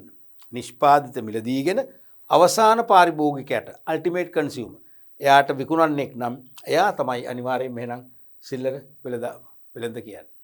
තේරෙනවද? ඒ කියන්නේ එයා කාගේ හරි නිෂ්පාදකයෙක්ගෙන් බහන්න මිලදී ගන්නවා. අවසාන පාරිභෝගිකයා වෙත පරිභෝජන සඳහා විකුණනවා. එයා තමයි නිවැරදි අර්ථය තියෙන්නේ සිල්ලර වෙළඳා. අර උත්තරේ 5. පැහැදිලිද? අපි යමු ඊළඟ ප්‍රශ්නෙට. මේ 2001 විභාග ප්‍රශ්න පත්‍රය තුලින් යොමු වෙච්ච MCQ ප්‍රශ්නය. 36 වන MCQ ප්‍රශ්න වශයෙන් තමයි පේපර් එකට ආවේ. සිල්ලර වෙළෙන්සලක් ආරම්භ කරන්නෙකු විසින් ඊතරම් සැලකිල්ලට භාජනය නොකරන සාධකයක් වන්නේ. සිල්ලර වෙළඳාමේ දෙන්නට සිල්ලර වෙළඳ ස්ථානයක් ආරම්භ කරන්නෙකු විසින් සාධක කීපයක් සලකන එක හොඳයිනේ. නිකම්ම තනක ස්ථානගත කරන්නේ නැතුව. එහෙම එසේ සාධක සලකනවා නම් ඊතරම් සැලකිල්ලට භාජනය නොකරන සාධකයක් වන්නේ. බලමුකෝ. පළවෙනි එක පාරිභෝගික ආදායම. සැලකිල්ලට ගන්න ඕනේද නැද්ද? ඕනේ. දැන් මම සිල්ලර වෙළෙන්සල ආරම්භ කරන්න යන්නේ කිසියම් නගරයක කිසියම් ගම් ප්‍රදේශයක නම් අන්නේ ගම් ප්‍රදේශයේ ජීවත් වන පුරවැසියෝ තමයි මගේ ඉලක්ක ගනුදෙනුකරු වෙන්නේ. මගේ ඉලක්ක. ඒගොල්ලෝ මමත් එක්ක ගනුදෙනු නොකරන්න පුළුවන් උත් මගේ ඉලක්කය ඒගොල්ලොත් එක්ක ගනුදෙනු කරන එක. ඒගොල්ලෝ මගේ කස්ටමර්ස්ලා කරගන්න එක. එහෙනම් ඒගොල්ලන්ගේ ආදායම් මට්ටම ආදායම් තත්ත්වය ගැන මම හිතන්න ඕනද? ඔව්. මොකද ඒ ඉලක්ක ගනුදෙනුකරුවන්ගේ ආදායම අනුව තමයි ඒගොල්ලන්ගේ වියදම හැදෙන්නේ. එහෙනම් ඒ ආදායමට ගැලපෙන ආකාරයෙන් යාට වියදම් කරන්න පුළුවන් රටාවක් තියෙනවා, මට්ටමක් තියෙනවා. අන්නේ වියදම් කරන රටාව සහ මට්ටමේ අනුව ඒගොල්ලෝ මිලදී ගන්න භාණ්ඩ සේවා වෙනස් වෙනවා. අන්න ඒ නිසා ඒ පාරිභෝගික ආදායමට ගැලපෙන මට්ටමේ භාණ්ඩ හා සේවා අලෙවි කරන්න ඕනේ මම. එහෙම වුණොත් තමයි මට සාර්ථකව විශාල ගනුදෙනුකරු පිරිසක් දිනා ගන්න පුළුවන්කම ලැබෙන්නේ. ඒ සඳහා මොකද කරන්න ඕනේ? අනිවාර්යෙන් මං පාරිභෝගික ආදායම ගැන තොරතුරු රැස් කරගන්න ඕනේ. මට ඒ අවබෝධය තියෙන්න ඕනේ. දැන් ඊටාම අඩු ආදායම් ලාභීන් නම් අපේ මම සිල්ලර වෙළෙන්සල ස්ථානගත කරන්න යන ගම් ප්‍රදේශයේ ඉන්නේ අඩුම ආදායම් ලාභීන් නම් නැත්තම් යපුම් මට්ටමේ ආදායම් ලබන අය නම් මිල අධික ගෘහ භාණ්ඩ වෙන්න පුළුවන්, මිල අධික ආහාර පාන වෙන්න පුළුවන්, මිල අධික මස් මාංශ වෙන්න පුළුවන්, තෝරමාළු වගේ දේවල් අනිවාර්යෙන් විකුණන්න බෑ. තේරුණාද? මම ඉලක්ක කරන ප්‍රදේශයේ පාරිභෝගිකයෝගේ ආදායම සාපේක්ෂව ඉහළ ආදායම් ලබන අය නම් ඉහළ පැලැන්ති ආදායම් ලබන අය නම් අනිවාර්යෙන් මට පුළුවන්කම තියෙන්න ඕනේ ඒ ඉහළ ආදායම් ලබන අයට ගැලපෙන ආකාරයේ මිල මට්ටම වල බහන්න අලෙවි කරන්න. එහෙම වුණොත් තමයි සාර්ථක වෙන්නේ. එහෙනම් මේක හරියි. ආදායම් බලන්න ඕනේ. කිසිම ප්‍රශ්නයක් නැහැ. පාරිභෝගික අධ්‍යාපනය. මොකද කියන්නේ? පාරිභෝගික අධ්‍යාපනය ගැන අවධානය යොමු කරන්න ඕනද? යමෙකුට කියන්න පුළුවන් ඔව් කියලා. ඒකේ ඇත්තකුත් තියෙනව නැත්තකුත් නෑ වගේ නේ. මොකද පාරිභෝගික උගත් නම් ඒගොල්ලෝ දන්නවා තමන්ගේ උගත්කම අනුව නිවැරදි මිලදී ගැනීමක් කරන්න. නිවැරදි පරිභෝජන රටාවක් තමන්ට හදාගන්න. උගත් නම් අපිට ඒගොල්ලන්ට උගන්වන්න දෙයක් නෑ. එහෙනම් එවැනි අය පාරිභෝගික අධ්‍යාපන මට්ටම ඉතා උසස් නම් අපිට ඒගොල්ලන්ට බොරු කරන්න බෑ. ඒගොල්ලෝ නොමග යවන්න බෑ. ඒගොල්ලෝ රවටන්න බෑ. ඒගොල්ලන්ට එයාලගේ වුමනා 100%ක්ම තෘප්තිමත් කරගත හැකි වෙන ආකාරයේ උසස් ගණයේ භාණ්ඩ අපි සපයන්න වෙනවා. ඒ නිසා අධ්‍යාපන මට්ටම බල නොපානවම නෙවෙයි. මගේ ඉලක්ක ගනුදෙනුකරුවන්ගේ අධ්‍යාපන මට්ටම පහළ මට්ටමක නම් තියෙන්නේ. පහළ මට්ටමක නම් තියෙන්නේ මට ඒගොල්ලන්ට ඕනෑම බොරුවක් කියලා. එක්කෝ ඒගොල්ලෝ මම කෙරෙහි බැඳීමක් ඇති කර නැත්නම් මගේ නිෂ්පාදකය වන මමත් මගේ භාණ්ඩ කෙරෙහි වසඟයට පත් කරගන්න පුළුවන්කමක් තියෙන බැරිද? තියෙන්න පුළුවන්. තියෙන්න පුළුවන් නේ. එහෙම වුණොත් මොකද එහෙම? එහෙම වුණොත් ඒ කියන්නේ මොකක් නිසාද? අධ්‍යාපනය නෑ. පාරිභෝගිකයට උසස් අධ්‍යාපනයක් නැත්නම් මම ඒගොල්ලන් රවටන සුළු නොමගෙවන සුළු ප්‍රකාශ කියන්න පුළුවන් භාණ්ඩය සම්බන්ධයෙන් කියලා මගේ පැත්තට මගේ භාණ්ඩයට ඒගොල්ලන්ගේ සිතැඟියාවන් සමීප කරගන්න පුළුවන්. එහෙම ඇත්තකුත් තියෙනවා. ඒ නිසා උගත් අය ඉන්නව නම් ඒගොල්ලන් රවට්ටන්න බෑ. නිවැරදිම භාණ්ඩ හා සේවා සපයන්න ඕන ඒගොල්ලන්ට. උගත්කමක් නැත්නම් නූගත් අය නම් ඉලක්ක ගනුදෙනුකරුවෝ ඒගොල්ලන්ට අපිට මොනවා හරි බාල භාණ්ඩයක් විකුණලා බොරු ප්‍රචාරණ තොරතුරු තුලින් ඒගොල්ලෝ වල්මත් කරලා තේරෙනවද? අපිට පුළුවන් ඒගොල්ලන්ගේ බිස්නස් එකක් කරගන්න. ඒ නිසා අධ්‍යාපන කියන එකත් හරි. නමුත් සාමාන්‍යයෙන් අධ්‍යාපනය කියන එක අපි සහතික වලින් විභාග සමත් කළ නැතු වුණාට සමහර අය නැද්ද අපිට වඩා හොඳට වෙළඳ පොළ අධ්‍යයනය කරලා නිවැරදි තේරීමක් කරන්න පුළුවන් අය ඉන්නවා. ඒ නිසා අධ්‍යාපනය කියන තරම්ම හොඳම සාධකයක් නෙවෙයි. අපි ක්වෙස්චන් මාක් එකක් දාමුකෝ. ගන්න බැරිත් නෑ, ගන්න පුළුවන් කියලා සිරිසයක් කියන්නත් බෑ. පාරිභෝගික ඉල්ලුම අනිවාර්යෙන් බලන්න ඕනේ. මම සිල්ලර වෙළෙන්සලක් ආරම්භ කරන්න යනවා. පාරිභෝගිකගේ ඉල්ලුමේ ස්වභාවය. ඒගොල්ලෝ දිනපතා ඉල්ලනවද? ඒ ඉල්ලුම විශාලද? දැන් නිවසක 10 දෙනෙක් ඉන්නවා. පාන් මගේ කඩෙන් පාන් ගන්න එන්නේ පාන් එකමාරයි. 10 දෙනාට පාන් එකමාරක් මදීනේ. අන්න ප්‍රශ්නයක්. ඉතින් අපි එහෙනම් ඒක ඇත්ත හොයන්න ඕනේ. එහෙනම් ඉල්ලුමත් එක බලන්නනේ. ඉල්ලුම ගැන අනිවාර්යයෙන්ම අවධානය යොමු කරන්න ඕනේ. ලොකු ඉල්ලුමක් නම් ඒ ඉල්ලුමට මුහුණ දෙන්න තරම් අපිට භාණ්ඩ එක්රැස් කරගන්න මේ ස්ථානය හොඳයිද? භාණ්ඩ එහෙනම් තොග වශයෙන් අපිට ගන්න වෙනවා. මෙතනට ප්‍රවාහන පාසුකම් තියනවද? අනිවාර්යෙන් බලන්න ඕනේ. ඒක හරියි. පාරිභෝගික අවශ්‍යතා සහ වුමනා අනිවාර්යයිනේ ප්‍රධානම සාධකේ. ඉලක්ක ගනුදෙනුකරුවන් කෙරේ අවධානය යොමු කරන කියන්නේ මොකද්ද? ඒගොල්ලන්ගේ මේ රූපය කෙරේ නෙවෙයි. තේරුණාද? ඒගොල්ලෝ අපේ ඥාතින් කරගන්න මිත්‍රයන් කරගන්න නෙවෙයි. මේකේ තේරුම අවශ්‍යතා සහ වුමනා. ඒ ඉලක්ක පාරිභෝගිකයන්ගේ අවශ්‍යතා විශේෂම වුමනා මොනවද කියලා අපි දැනගන්න. මොකද අපේ ආරම්භ කරන්න යන සිල්ලර වෙළෙන්සැලෙන් ඒ ඉලක්ක පාරිභෝගිකයන්ගේ වුමනා තෘප්තිමත් කළ හැකි භාණ්ඩ සේවා දුන්නොත් තමයි අපිට ඒගොල්ලෝ දිගු කාලින අපේ වෙළඳ පොළ කරගන්න. දිගු කාලින අපේ ස්ථාවර ගනුදෙනු කරුවන් බවට පත් කරන්න පුළුවන් වෙන්නේ. ඒ නිසා අනිවාර්යයෙන්ම අවශ්‍යතා සහ වුමනා ගැන අවධානය යොමු කරන්න ඕනේ. ඒ වුමනා තෘප්තිමත් කළ හැකි භාණ්ඩ සේවා තමයි අපේ වෙළෙන්සැලෙන් යාට ඔෆර් කරන්න ඕනේ. ඒක හරියටම හරි. 100%ක්ම හරි. අහන්නේ සැලකිල්ලට භාජනය නොකරන සාධකයක්. තේරුණාද? සිල්ලර වෙළෙන්සලක් ආරම්භ කරන්නකෝ විසින් එතරම් සැලකිල්ලට ගන්න ඕනේ නැති කරුණක් නෙමෙයි අහන්නේ. තේරුණාද? මේක අනිවාර්යයෙන්ම සැලකිල්ලට ගන්න ඕනේ. මොකද ඉලක්ක ගනුදෙනු කරෝ කවුද? එයාලගේ අවශ්‍යතා විශේෂම වුවමනා මොනවද? ඒ වුවමනා ඉෂ්ට කළ හැකි භාණ්ඩ සේවා තමයි අපි අපේ වෙළෙන්සලෙන් අලෙවි කළ යුත්තේ. සාර්ථක වෙන්නේ එතකොටයි. අනිත් එක පාරිභෝගික සංඛ්‍යාව. කොච්චරක් ඉන්නවද කියන එක. ඒකත් හරිනේ. ඒකත් බලන්න ඕනේ. ඇයි? පාරිභෝගික සංඛ්‍යාව අනුව තමයි අපි වෙළෙන්සලේ ධාරිතාව තීරණය කරන්නේ. කොච්චර වර්ගඩි ප්‍රමාණයක් ඇද්ද? කොච්චර පාකින් ස්පේස් ඕනද? ඒක අනිවාර්යයෙන්ම නම් සංඛ්‍යාව බලන්නට ඕනේ. එහෙනම් දැන් උත්තර දෙකක් තියෙනවා. 1 2 එක අපි හරි ලකුණක් දැම්ම 2 ක්වෙස්චන් මාක් එකක් දැම්මේ දෙපැත්තරම කියන්න පුළුවන් නිසා. එහෙනම් ඇත්තම නිවැරදි පිළිතුර මොකක්ද එහෙනම්? මේක. මේ ක්වෙස්චන් මාක් එක දැන් මගේ පුරුද්ද. ඔබට මගේ පුරුදු කරගත්ත කියලා වාසියක් මිසක කවදාකවත් වාසියක් වෙන්නේ නැහැ. ඔබටත් මේව ආරෝපණය කරගන්න පුළුවන්. දැන් මේකේ හතරක්ම හරියට දැම්මා. පාරිභෝගික අධ්‍යාපනය විතරක් අපි දෙපැත්තට දැම්මා. තේරුණාද? පාරිභෝගික අධ්‍යාපන විතරක් අපි දෙපැත්තට දැම්මා. එතකොට එවනම් උත්තරේ ඒකමද? පාරිභෝගික ආදායම වෙන්න බැරිද? ඒකත් හරිනේ. පාරිභෝගිකන්ට ආදායමක් නැත්නම් අපි සිල්ලර කඩේ දාන්නේ ස්ථානගත කරන්නෙම නැහැ. නමුත් එහෙම කියලා හරියන්නේ නැහැ. දැන් මේ කියන්නේ කිසියම් ආදායමක් ඇති. සුළු පරිමාණයෙන් හරි ආරම්භ කරන්න යනවා. හරිද? ඒ නිසා ආදායම ගැන හිතන්න ඕනේ. එහෙනම් ඊතරම් වැදගත් වෙන්නේ නැත්තේ මොකද්ද? පාරිභෝගික අධ්‍යාපනය. පාරිභෝගික අධ්‍යාපනයක් තියෙන අයත් නැති අය දෙගොල්ලොම අපි උත්සාහ කරනවා අපේ වෙළඳසැලට අද්දවා ගන්න. ඒ නිසා ඊතරම් සලකන්නේ නැත්තේ එහෙනම් දෙවෙනි උත්තරේ.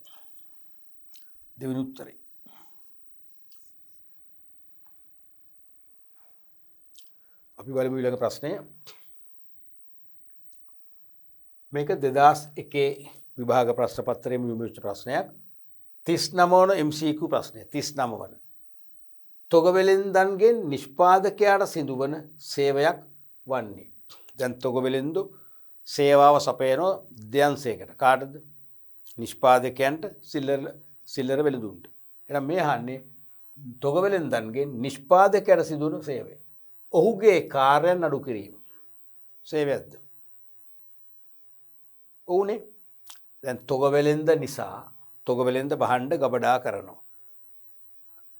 නිෂ්පාදකයන් නිපද භූෂණින් අත්පත් කරගෙන ගබඩා කරනවා. වර්ග කරනවා. තෝරනවා. ප්‍රචාරණය කරනවා. බෙදා හරිනවා. මේ හැම දෙයකින්ම මොකද වෙන්නේ? ඔහුගේ මෙතන ඔහු කියන්නේ කවුද? ඔහුගේ කියන්නේ මොකද? ඔහු කියන්නේ කවුද? නිෂ්පාදකයා. මෙතන ඔහු කියන්නේ නිෂ්පාදකයා. එහෙනම් ඔහුගේ කාර්යයන් මොකද වෙන්නේ? සරල වෙනවා. ඇයි? නිෂ්පාදකයා විසින් ඉටු කරන බොහෝ කාර්යයන් පැවරෙනවා, පවර ගන්නවා තොගවෙලෙන්ද. එහෙනම් තේරෙනවද? එහෙනම් ඔහුගේ නිෂ්පාදකයාගේ කාර්යයන් අඩු කිරීම. ඒක හරි. ඔව්. ඊළඟට දෙවන පිළිතුර තමයි නිෂ්පාදිත සැලසුම් කර දීමය.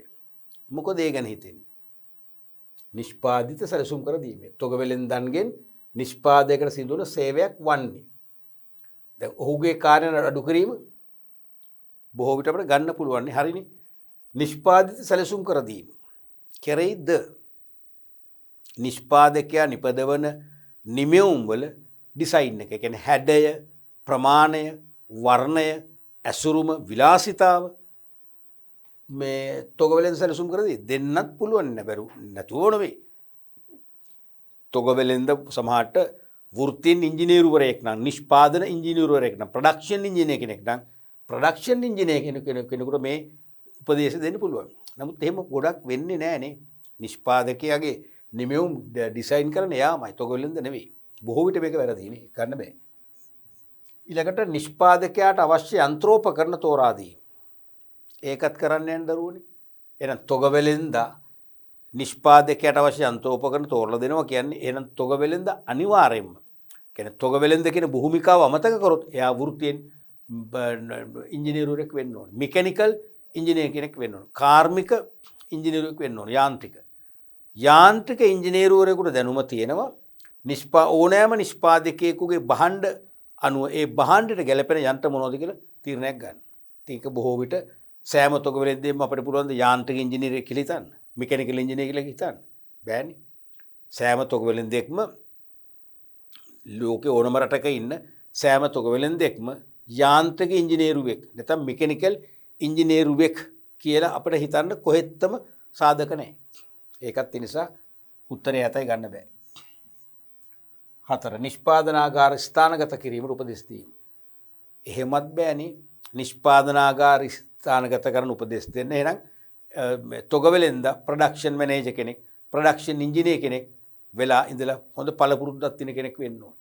වෘත්තියෙන් අනිවාර්යයෙන්ම නිෂ්පාදන ඉංජිනේරුකරණය ගැන දැනුමක් තියෙන කෙනෙක් වෙන්න ඕනේ. එහෙම වෙන සම්භාවිතාව අඩුයිනේ. එහෙනම් ඒකත් නෙවෙයි උත්තරේ.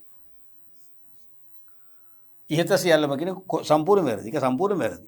මේ වැරදි නකො මේ කොහොමද වැරදින්නේ? එහෙනම් හොඳම උත්තරේ මොකද්ද? ඒක තමයි. ඔහුගේ කාර්යන අඩු කරනවා. ඇයි තොගවෙලෙන්ද නිෂ්පාදකයා වෙනුවෙන් ගබඩා කරනවා. එහෙනම් නිෂ්පාදකයට ගබඩා කරන්න ඕනේ නැහැ. තොගවෙලෙන්ද නිෂ්පාදකයා වෙනුවෙන් ප්‍රවර්ධන කටයුතු, ප්‍රචාරණ කටයුතු කරනවා. නිෂ්පාදකයා කිනු නිදහස්. තොගවෙලෙන්ද නිෂ්පාදකයා වෙනුවෙන් භාණ්ඩ ප්‍රවාහනය කරනවා. එහෙනම් ප්‍රවාහනය කිරීමේ මහන්සියනුත් නිෂ්පාදකයා නිදහස් කරලා තියෙනවා. තේරෙනවද? ඒකම තොගවෙලෙන්ද නිෂ්පාදකයාගේ නිමෙවුම් අරගෙන ඇසුරුම් කරනවා, වර්ග කරනවා, තෝරනවා. එහෙමනම් ඒ වෙනුත් නිදහස්. එහෙනම් මොකද වෙන්නේ? නිෂ්පාදකයාගේ කාර්යයන් අඩු කිරීමක් තමයි වෙන්නේ. එහෙනම් මේක තමයි හොඳම පිළිතුර. උත්තරේ 1.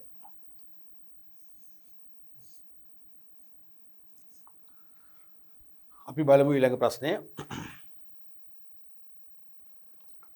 මේක 2002 විභාගයේදී මුච ප්‍රශ්නය. 39 වන අභ්‍යාසයේ වශයෙන් 39 වන වාස්තවික අභ්‍යාසයේ වශයෙන් ඍජු අලෙවියේදී පිටු දැකිය හැකි වන්නේ. මොකද්ද මේ ඍජු අලෙවිය කියන්නේ? ඍජු අලෙවිය, ඍජු අලෙවිකරණය, ඍජු වෙළඳාම, ඍජු සිල්ලර වෙළඳාම ඕන එක කරි මේකට. තේරෙනවද? ඍජු අලෙවියම කියන්නේ එක්ක ඍජු අලෙවිකරණය. නැත්නම් ඍජු සිල්ලර වෙළඳාම. ඒ කියන්නේ මොකද්ද? අතරමැදියන් බැහැර කරලා අතරමැදියන්ගෙන් තොරව නිෂ්පාදකයාගේ සිට පාරිභෝගිකයා දක්වා බහණ්ඩගෙන යාම තමයි ඍජු වෙළඳාම කියන්නේ. එහෙනම් ඍජු අලෙවියේදී පිටු දැකිය හැකි වන්නේ කවුද කියලා යහන්නේ. දැන් මම නිෂ්පාදකයා, දරුවනේ ඔබ තමයි පාරිභෝගිකයා. නැත්නම් ඔබ තමයි වෙළඳපොළ. මම නිෂ්පාදකයා වශයෙන් මගේ බහණ්ඩ මම විසින්ම ඔබට කෙලින්ම බෙදා හරින ක්‍රමයක් හදා ගන්නවා. ඒක තමයි ඍජු අලෙවිය කියන්නේ. එහෙනම් එතෙන්ද මොකද වෙන්නේ? එහෙනම් මම විසින්ම කෙලින්ම ඔබට බහණ්ඩ බෙදා හරිනවා නම් නිෂ්පාදකයා විසින් කෙලින්ම බහණ්ඩ බෙදා හැරීම ඍජු අලෙවිය. එතකොට පළවෙනි එක තමයි තොග වෙළඳාම සහ සිල්ලර වෙළඳාම. හරිද ඕක? දැන් ඍජු අලෙවිය කියන්නේ අතරමැදි වුණු මැතිව නිෂ්පාදකයා තේරෙනවද? කෙලින්ම පාරිභෝගිකයට බහණ්ඩ අලෙවි කිරීම. එහෙම කරනකොට පිටු දකින්නේ කියන්නේ බැහැර වෙන්නේ. නැති වෙන්නේ තොග වෙළඳාමද? සිල්ලර වෙළඳාමද? මොකද කියන්නේ? දෙකමද? මොකද කියන්නේ? සිල්ලර වෙළඳාම බැහැර වෙනවද? දැන් මේක ටිකක් එකපාරට ෂෙනිකෝ ලියන්නකොත් පැටලෙනවා. ප්‍රශ්නේ ලේසි නමුත් සූක්ෂමයි. අන්න ප්‍රශ්නේ මේ ප්‍රශ්නේ මේක හොඳ ප්‍රශ්නයක්. මේ ප්‍රශ්නේ ඇත්තටම පහසුයි. නැත්නම් සරලයි. මේ ප්‍රශ්නේ සරලයි. නැත්නම් පහසුයි. පහසුයි. පහසුයි. පහසුයි. පහසුයි. නමුත් සූක්ෂමයි. තේරෙනවද? එකවර අපි මේකට උත්තරේ ගොත් අපිට හිතෙන මේ උත්තරේ හරි කියලා. හරිනේ. ඍජු අලෙවියේදී කෙලින්ම නිෂ්පාදකයා පාරිභෝගිකයට බෙදා හරිනවා නම් එතන තොග වෙළඳාමකුත් නැහැ. සිල්ලර වෙළඳාමකුත් නැහැ. හරි නේද? හරිනේ? නැහැ. හරි නැහැ. තොග වෙළඳාම නැහැ ඒක හරි. තොග වෙළඳාම නැහැනේ. නිෂ්පාදකයා මම නම් ඔබ නම් පාරිභෝගිකයා මම ඔබට විකුණන්නේ නැවත විකුණන්නද නැහැ. එහෙනම් පැහැදිලිවම තොග වෙළඳාමක් ඇති වෙන්නේ නැහැ. ඒක හරි. නමුත් සිල්ලර වෙළඳාමක් නැද්ද? තියෙනවා. ඇයි හේතුව? මම නිෂ්පාදකයා වශයෙන් මම ඔබට විකුණන්නේ ඔබේ පාවිච්චියටයි. ඔබේ පරිභෝජන අවශ්‍යතාවය සඳහායි මම විකුණන්නේ. මගේ හිත දන්නවා මම විකුණන්නේ ඔබට ඔබේ පාවිච්චියට. ඔබ මිලදී ගන්නෙත් ඔබේ පරිභෝජන චේතනාවෙන්. එහෙනම් මොකද්ද එතන? සිල්ලර වෙළඳාම තියෙනවා. සිල්ලර වෙළඳාම තියෙනවා. එතනදී සිල්ලර වෙළඳ කවුද එහෙනම්? ඕගොල්ලෝ දැන් ඔයගොල්ලෝ පටල ගන්න එකනේ මම කියුවේ මේක ප්‍රශ්නේ පහසුයි සූක්ෂමයි කිව්ව එකයි. එහෙනම් මෙතන සිල්ලර වෙළඳ කවුද?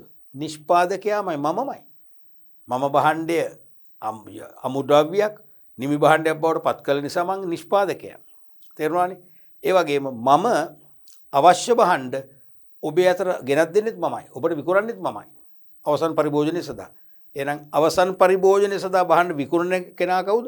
සිල්ලර වෙළෙන්ද. මෙතන විකුණන්නේ කවුද? නිෂ්පාදකයා. එහෙනම් නිෂ්පාදකයා සමානයි සිල්ලර වෙළෙන්ද. හරි එහෙනම් සිල්ලර වෙළෙන්දෙකුත් ඉන්නවා. මෙතන කවුද? නිෂ්පාදකයාමයි.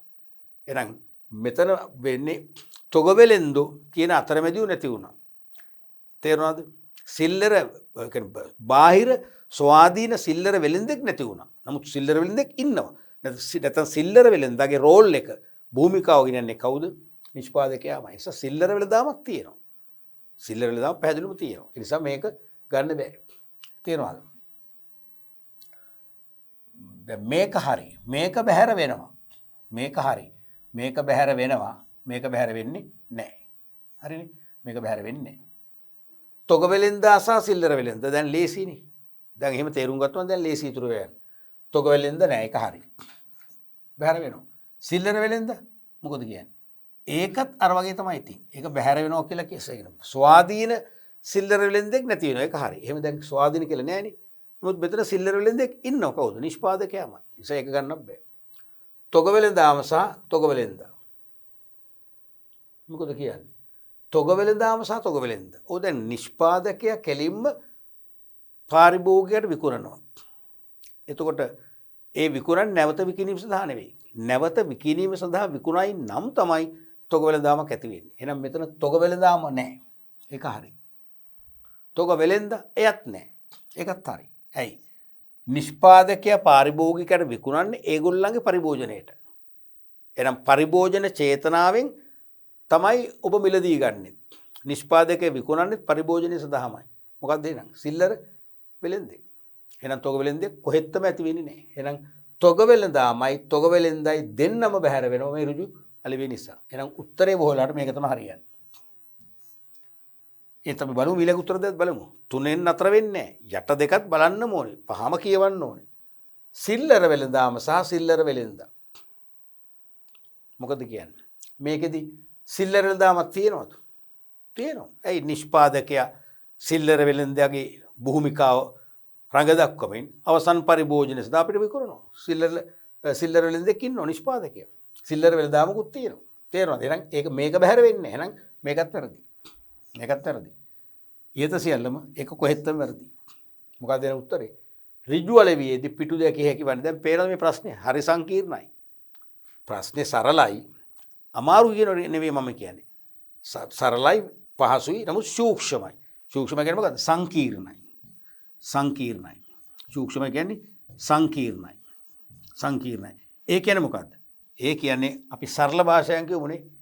අපේ භාෂාවෙන් කිව්වොත් ඕගොල්ලෝ මට වෙන්නේ මොකද්ද? මේක පැටලෙන සුළු ප්‍රශ්නයක්. මේක පැටලෙන සුළු ප්‍රශ්නයක්. පැටලෙන සුළු ගැටලුවක්. පැටලෙන සුළු ගැටලුවක්. ඕක තමයි ප්‍රශ්නේ. ප්‍රශ්නේ සරලයි. නමුත් වැඩේ සංකීර්ණ. වැඩේ සූක්ෂම. ඒ නිසා අපිත් සූක්ෂම වෙන්නට ඕන. තේරුණාද? විතර අපි තර්ක කරොත් හරියනවා. අතරමැදියු නෑ. නමුත් නිෂ්පාදකයා අවසන් පරිභෝජනයට විකුණනවා නම් නිෂ්පාදකයා සිල්ලර වෙළෙන්දෙක් වගේ. එහෙනම් අවසන් පරිභෝජනයට මිලදී ගන්නනේ ඕගොල්ලෝ. එහෙනම් මොකද්ද? සිල්ලර වෙළඳාමක් තියෙනවා. එහෙනම් තේරෙනවද? එහෙනම් සිල්ලර වෙළඳාම හා සිල්ලර වෙළෙන්දන් පිටු දකිනවා කියන එක සම්පූර්ණ වැරදි. ඒක මේ හතරවෙනි උත්තරේ පයින් කරේ. නමුත් තොග වෙළෙන්දෙක් නෑ මෙතන පැහැදිලිව. නැවත විකුණන්න මිලදී ගන්න නැවත විකිණීම සඳහා විකුණන්නෙත් නෑ. නැවත විකිණීම සඳහා මිලදී ගන්න කෙනෙකුත් නෑ. එහෙනම් පැහැදිලිව මෙතන පිටු දකින මොකද්ද? තොග වෙළඳාම සහ තොග වෙළෙන්ද කියන උත්තරේ තුන්වෙනි එක. දැක්කද? MCQ ප්‍රශ්න ඉතිහාසයේ මම ගොඩක්ම කැමති ප්‍රශ්නයක් මේක ළමයිට හොඳ ආදර්ශයක්. මේ MCQ ප්‍රශ්න සරල තමයි, ලේසි තමයි. ඔයගොල්ලෝ හිතනවා ලේසි. නමුත් සංකීර්ණයි. සූක්ෂම කියන්නේ මොකද? පැටලෙන සුළුයි.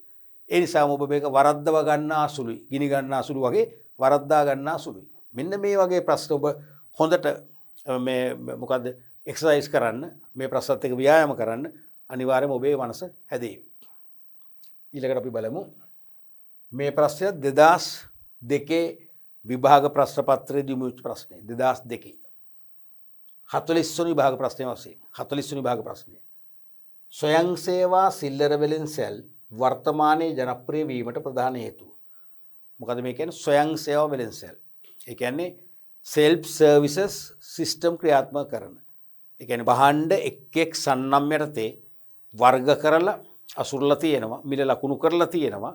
පාරිභෝගිකයාටම වෙළඳ සැල පුරා මොනසරාද සැරිසරා තමන්ගේ අභිමතයේ පරිදි භාණ්ඩ තෝරාගෙන මුදල් අය කැමි වෙත පැමිණ මුදල් ගෙවාද නොගෙවාද මුදල් ගෙවා අරන් යන්න පුළුවන්. ඒ පහසුකම් දීපු සෑම වෙළෙන්සලක්ම මොනවද? ස්වයං සේවා වෙළෙන්සැල් කියලා කියනවා. ස්වයං සේවා වෙළෙන්සැල් කියලා කියනවා. මේ ස්වයං සේවා වෙළෙන්සැල් අපි සිල්ලර අමතක කරනකො ස්වයං සේවා වෙළෙන්සැල් කිව්වොත් ස්වයං සේවා වෙළෙන්සැල් කිව්වොත්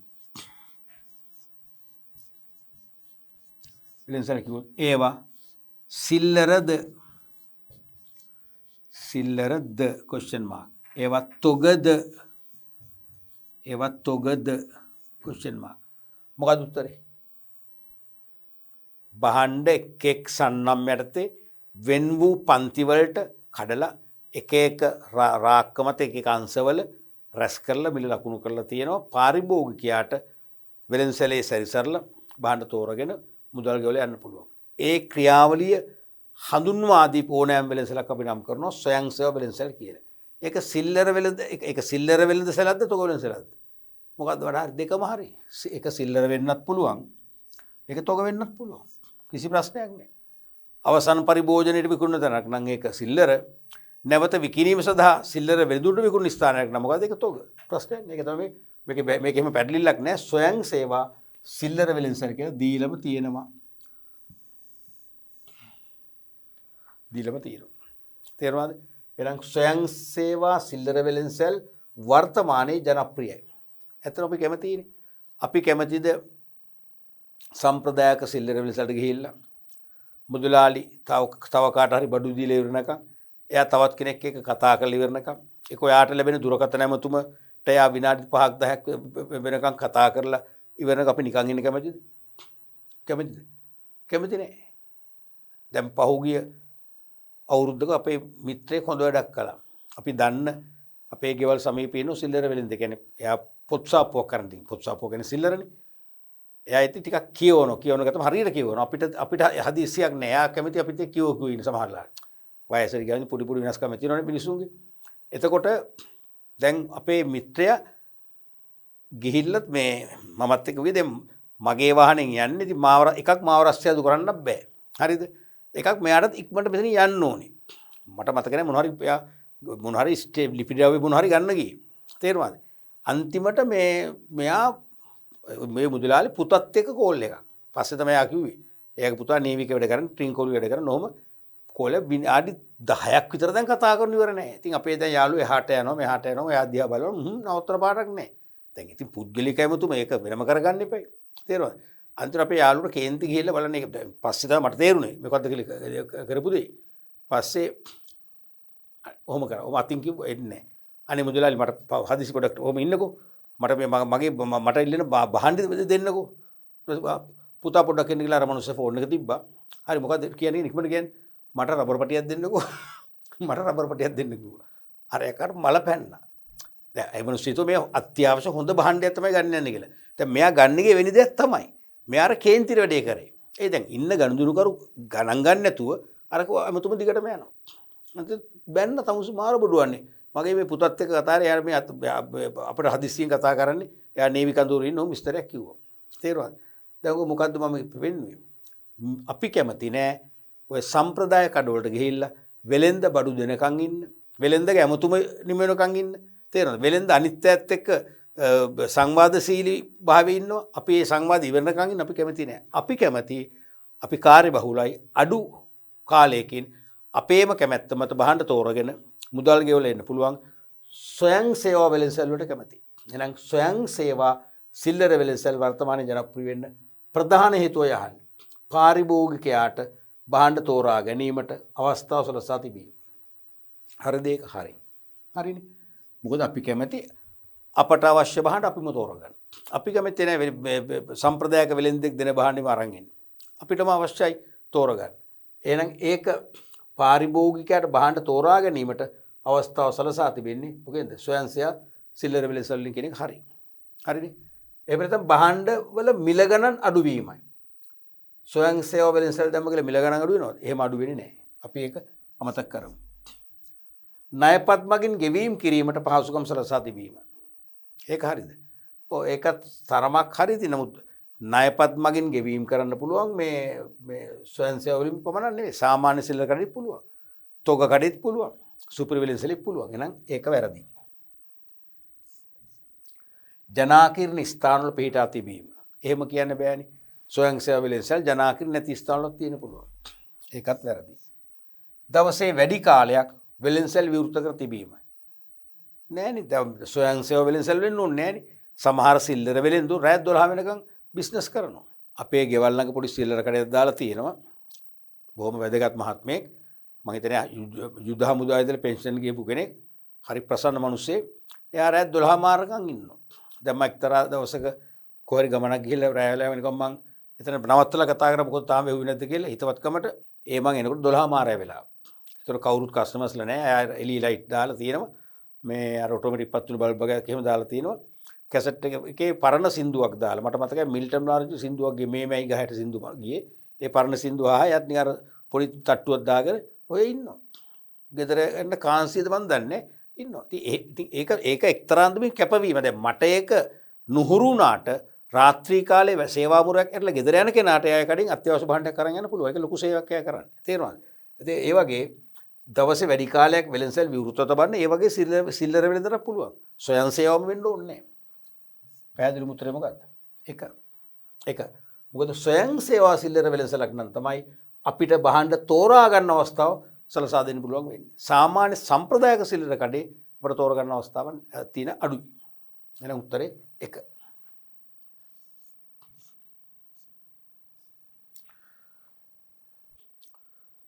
හොඳයි දරුවනේ අපි අද පාඩම් පරිච්ඡේදයෙන් උත්සාහ කළා